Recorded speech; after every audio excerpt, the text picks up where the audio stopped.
Throughout the month of February, our nation has been celebrating the achievements and progress of Black communities. I'm Michelle Lorenzo, and for this week's Veterans in Focus, we continue highlighting Black history as we walk down memory lane with two brothers. Both served in the military. They reflect on how far they've come, and they also show us how they're helping others grow. Let every voice and sing, till every nature ring. I know about going out in the fields. I know about singing out in the fields. At a young age, Lewis and Robert Harper worked in a tobacco field. They were paid about $20 a day for the labor, but they said the experience gave them priceless skills they'd end up using for the rest of their lives. Early worker in the tobacco harvest, listening to my brothers and my father that led me through and taught me how to be responsible. The brothers' work ethic took them far in their careers. All right. Say that again, amen. Jesus is in our corner even if we're in a circle. Both of them joined the military in the 70s. I was very young when I went in, but I was already disciplined by my mom and my grandmother, how they raised us, and I had a great military career. Louis joined the Army and Kingsville National Guard in 1979. He retired as an E-5 sergeant. I worked with missiles, taught people how to fire missiles, how to take a missile apart, and how to rebuild missiles. And so I would travel and do that.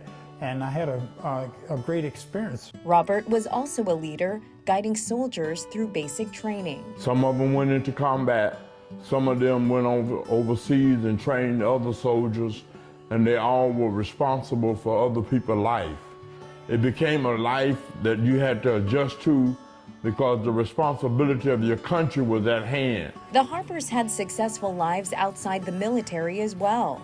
Robert was a chaplain, and Louis worked in the medical field. They credit their achievements to those that came before them. Those are some of the bloodline that I have that taught me that one day you'll do something great and be proud and understand that if you can go from the tobacco harvest all the way to the White House, you're going somewhere. The brothers openly share their story. I have to carry the torch. My job is to make sure that I can do something in my community, in my city, in my country. Their hope is to inspire people to think big and pursue their dreams.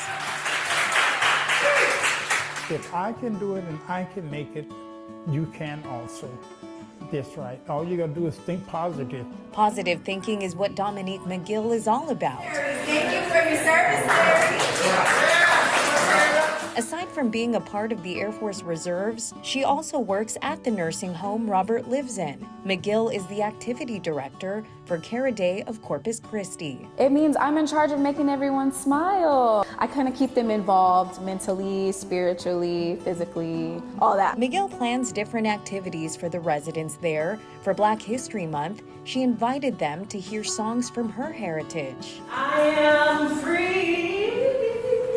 Community leaders were also invited to speak. This is something that we don't talk about enough, because when we think Black history, we also just think about American Black history. And several Black veterans, including the Harper brothers, were recognized with an award. Because we got some stories to talk about our great president. This is pretty good to be acknowledged and accepted at the Care a Day family. And this is what these programs are for, to help lead somebody else to a better life in a nursing home. This effect ripples to the residents, and it even reaches the staff. Because of them, because they prove that we are able to do those things, it paved the way for us as upcoming leaders. McGill tells me she'll be graduating in May with a bachelor's degree in healthcare and administration.